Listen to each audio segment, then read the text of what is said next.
Welcome back to Chess Tactic Today, where we are in for an absolute treat.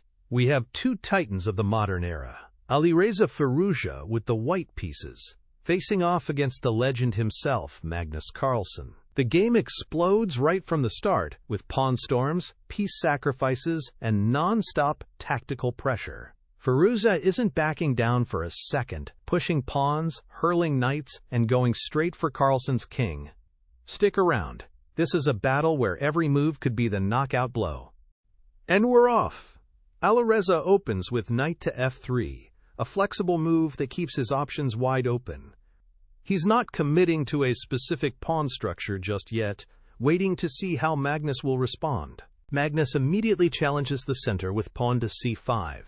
This is the Sicilian setup, a fighting response that says, "I'm not here for a quiet game." The battle lines are being drawn from move 1. White goes for g3, preparing to fianchetto the bishop to g2. This is a very positional approach, aiming to control the long diagonal and create a solid strategic foundation.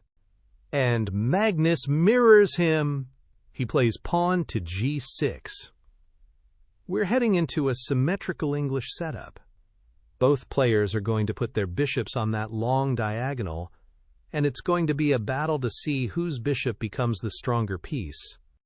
As expected, Alireza plays bishop to g2. This bishop is now a sniper, eyeing the entire a8h1 diagonal. It's a quiet move, but it's going to be a major player for the rest of the game. Magnus develops his own bishop to g7. It's like looking in a mirror. The early game is all about setting up these powerful long-range pieces and fighting for central control from the flanks. Pawn to c4 from Firouzja. This move clamps down on the d5 square, preventing black from easily breaking in the center. It solidifies white's space and creates a very firm structure. In response, Magnus develops his knight to c6, a natural, solid developing move. He's adding another piece to the fight for the center and preparing to get his king to safety. And Alireza follows suit with knight to c3.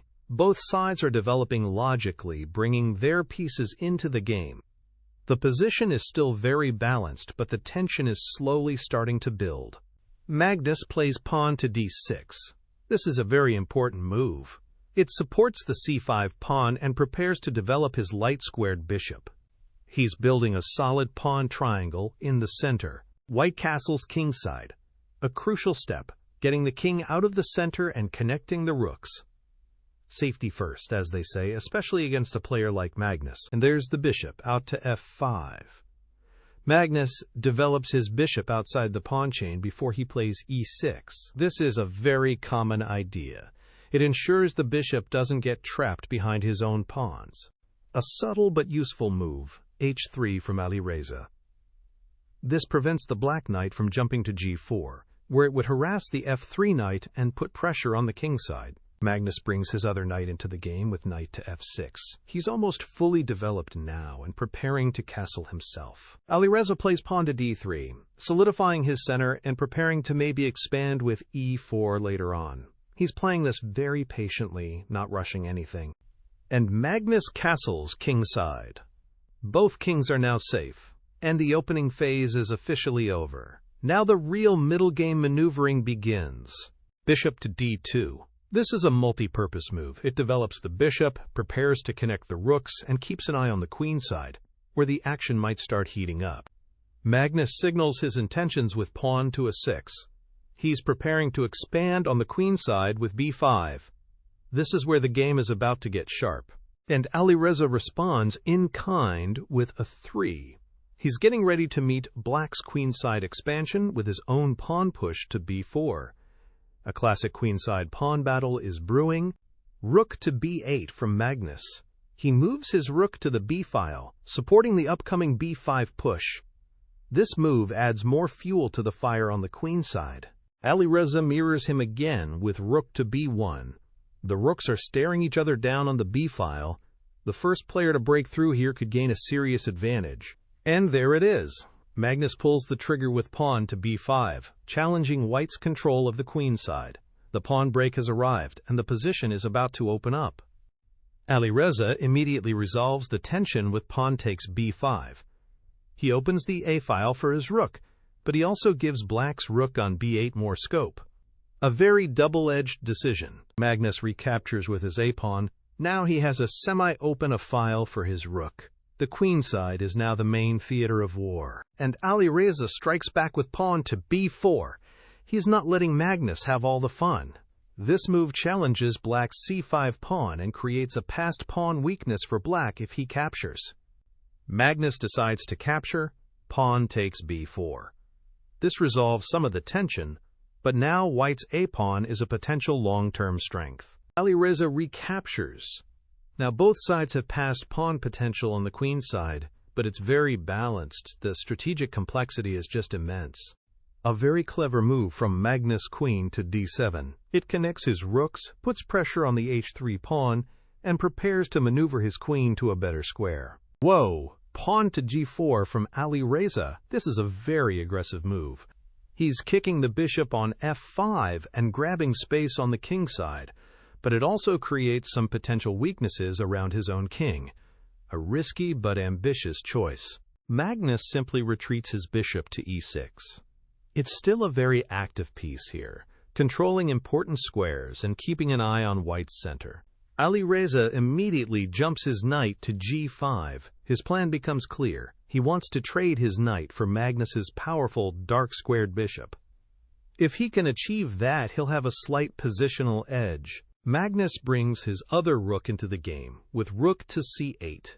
He's putting pressure on the c-file and ignoring the threat to his bishop for now. He's saying, you can take my bishop, but I'll get counterplay. Alireza goes through with his plan, knight takes bishop on e6. He gets rid of the strong bishop, which is a strategic success. And Magnus recaptures with the queen. His queen is now very actively placed in the center of the board, ready to cause problems. A solidifying move, pawn to e3. Alireza shores up his center, restricts the black queen, and prepares to challenge black's control of the d4 square. And Magnus immediately challenges white's kingside with h5. He's attacking the g4 pawn, trying to create weaknesses around the white king. This is where the fireworks are about to begin. Alireza pushes the pawn forward to g5. He kicks the knight and locks down the kingside structure. This is a critical moment. The pawn on g5 is both a strength and a target. The knight retreats to h7. From here, it can potentially jump to f8 and then to g6 to attack the center. A clever regrouping maneuver. Knight to e4. A fantastic centralizing move from Alireza. This knight is a monster on e4, controlling key squares and putting pressure on black's position. Magnus challenges it immediately with knight to e5. He can't allow that white knight to sit on e4 forever. We're about to see a flurry of trades. And here we go! Bishop to c3. This is a brilliant, counterintuitive move from Alireza. He offers a sacrifice of the c3 pawn to eliminate the defender of the e5 knight. He's willing to give up material to disrupt black's coordination. What a deep idea. Magnus takes the bait. Rook takes bishop on c3. He wins a pawn, but Alireza's plan is now in motion. This is the beginning of a tactical storm. Knight takes rook on c3. Alireza gets a rook for his knight and bishop, but more importantly, he's eliminated a key defender. The position is on a knife's edge. Knight takes g5. Magnus wins back a pawn and opens up the files around the white king. The attack is looking very dangerous now. Can Alireza survive this? Alireza lashes out with pawn to d4. He kicks the knight and opens up lines for his own pieces. In the middle of an attack, sometimes the best defense is a good offense. Knight takes h3, check! Magnus sacrifices his knight to expose the white king. This is an all-out assault. The engine might not love it, but in a practical game, this is incredibly scary to face. The king calmly steps to h1. It looks dangerous, but Alireza has calculated this. He's walking a tightrope, but he seems to be in control. Knight to g4. The other knight joins the attack, putting immense pressure on the f2 square.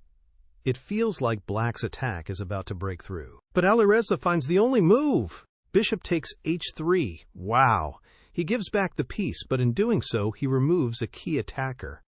This completely diffuses the pressure and simplifies the position into a much more favorable one for white. A truly brilliant defensive sequence. Knight takes f2 with check.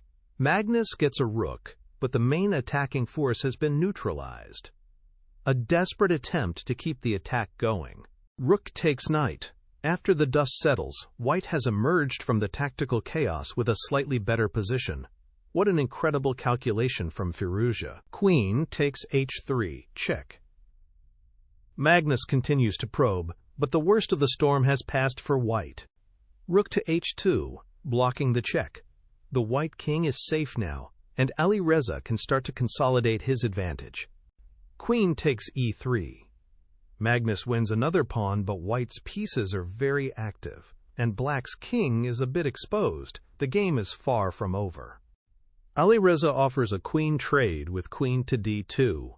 He wants to simplify the position and head into an endgame where his structural advantages will shine. A very practical decision. Magnus declines the trade with queen to f3 check.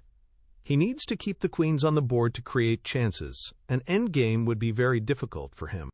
Rook to g2, blocking.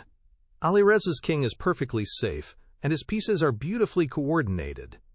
Magnus activates his last idle piece, rook to c8. He's desperately looking for counterplay on the c-file, knight to e2. A fantastic defensive and centralizing move. The knight protects key squares and is ready to jump into the action wherever it's needed. Rook to c4. The rook swings into the heart of white's position, creating new threats. Magnus is a fighter, and he's not going down without a battle. A smart prophylactic move, king to g1. Alireza simply sidesteps any potential back-rank tricks. It's this kind of careful play that separates the best from the rest. Queen to d5. Magnus repositions his queen to a more active square, putting pressure on white's position from a different angle. Rook to f1. Alireza brings his rook to the f-file, preparing to double up and create his own threats against the black king. Bishop to f6. A solid defensive move from Magnus, protecting the weak g7 pawn and controlling key diagonals. King to h1. Another small king move, just improving his position and getting out of any potential checks on the g-file. And Magnus does the same, king to h7. Both players are maneuvering carefully, looking for the slightest inaccuracy from their opponent. Queen to e1. A subtle queen retreat. Alireza is preparing to regroup his pieces for a final push. This move keeps the queen flexible. Queen to e4. Magnus centralizes his queen again, creating a pin on the knight on e2. The pressure is back on. Queen to g3. Alireza breaks the pin and places his queen on a very aggressive square, where it eyes the black king side. Magnus snaps off the pawn on b4 with his rook. He restores material equality, but his king is starting to look a little lonely over there. Queen to h3. The pressure mounts. Alireza is lining up his queen and rook, and the threats against the black king are becoming very real. An excellent move from Magnus' rook to b1. He forces a trade of rooks, which should relieve some of the pressure on his position. A great defensive find. Alireza has no choice but to trade. Rook takes rook. Magnus recaptures with his queen. Check. We're heading into a queen and minor piece endgame. This is going to be incredibly tricky. King to h2. The king is safe here. Queen to e4. Magnus brings his queen back to the center, trying to control the board. Alireza switches his queen to b3. From here, it puts pressure on black's pawns and keeps an eye on the king side. King to g7. A solid move, bringing the king closer to the center for the endgame. Alireza takes the pawn on b5. The material is equal again, but white's pawn structure is slightly better. The slightest edge could be decisive at this level. Magnus checks with queen to h4. He's trying to force a perpetual check and escape with a draw. King to g1. Alireza is not interested in a draw. He sidesteps the check. Another check, queen to e1. The harassment continues. King to h2 again. The king shuffles back and forth, avoiding the perpetual. And another check. Magnus is testing Alireza's nerve. Can he find a way to escape the checks? Back to g1. The same dance continues. Oh my goodness! Bishop takes d4. Check! Magnus Carlsen, the endgame king, makes a catastrophic blunder. It looks like a simple capture to win a pawn and simplify. But this is the move that loses the game. He must have had a moment of chess blindness. The resulting pawn endgame is just dead lost for black. What a shocking turn of events. Alireza snaps off the bishop without a second's thought. Knight takes d4. He saw it instantly. Queen takes knight. Check. The queens are traded, and we are now in a pure king and pawn endgame. King to h1, and Magnus's hopes are dashed. Alireza's more active king and better pawn structure will be decisive. A final desperate check from the queen. King to g1. No more checks are possible. Actually, one more. Queen to e1, check. King to h2. The king is safe. Queen to e5, check. Magnus forces the queen trade on his own terms, but the damage is done. The pawn endgame is coming. Alireza obliges. Queen takes queen, check. Pawn takes queen. And now it's all about technique. Can Firouzja convert this winning endgame against one of the greatest endgame players of all time? The king march begins. King to g3. In a king and pawn endgame, the king is an incredibly powerful piece. Alireza is bringing his king into the action immediately. Magnus tries to create a blockade with g5, but it's not enough. King to f3. The white king continues its relentless advance into black's position. King to g6. Magnus tries to oppose the white king, but it's a losing battle. King to e4. The king is now a dominant force in the center of the board. From here, it attacks black's pawns and supports its own. Magnus is forced to play f6, but this creates more weaknesses in his pawn structure. A beautiful rook lift, rook to a2. Alireza is preparing to swing his rook over to the king's side to attack the weak pawns. This is textbook endgame technique. Magnus pushes his h-pawn, hoping to create some counterplay, but it's a long shot. Rook to a7. The rook arrives on the 7th rank, putting immense pressure on black's position. This is often a decisive advantage. The h-pawn continues its march. It's black's only hope. King to f3. The king simply steps back to deal with the pawn. White is in complete control. Magnus tries to create a passed pawn in the center, but it's too little, too late. King to g3. The king is ready to gobble up the h-pawn. The e-pawn advances, but it's easily blockaded. King takes h3. Black's last hope is extinguished. Magnus pushes his f-pawn, but this just creates more targets for the white king and rook. King to g3. The king is a fortress, and it's slowly closing in on the rest of black's pawns. King to f6. The black king is pushed back. Rook to a5. A perfect move, cutting off the black king and preparing to attack the weak pawns from the side. Pawn to e3. A desperate push. King to f3. The pawn is stopped in its tracks. Pawn to f4. This pawn will soon fall. King to g4. The net is tightening. The king is now attacking the f4 pawn. A final pawn push with e5. Rook to a6, check. Driving the king away. King to e7. The king is forced to retreat. King to f3. Alireza's play is precise and flawless. He's not giving Magnus an inch. King to f7. The king is tied down to the defense of his pawns. Rook to b6. A slight repositioning, preparing for the final assault. King to e7. Magnus can only wait. Rook to g6. The rook now attacks the e6 pawn from the side. King to f7. And there it is. Rook takes g5. A pawn falls, and the rest will soon follow. King to f6. The black king is helpless. Rook to h5. Cutting off the king again. King to e6. King to e4. The king takes the opposition. This is the decisive moment in the endgame. King to d6. The king is forced to give way. And that's the knockout blow. Rook takes e5. This move liquidates into a trivially winning position. The passed f-pawn will be unstoppable. A masterful display of endgame technique by Firouzja. A final gesture of defiance with f3. Rook to d5. Check. A little flourish at the end. King to c6. Rook to d1, and Magnus Carlsen resigns. The white pawn will simply march to promotion.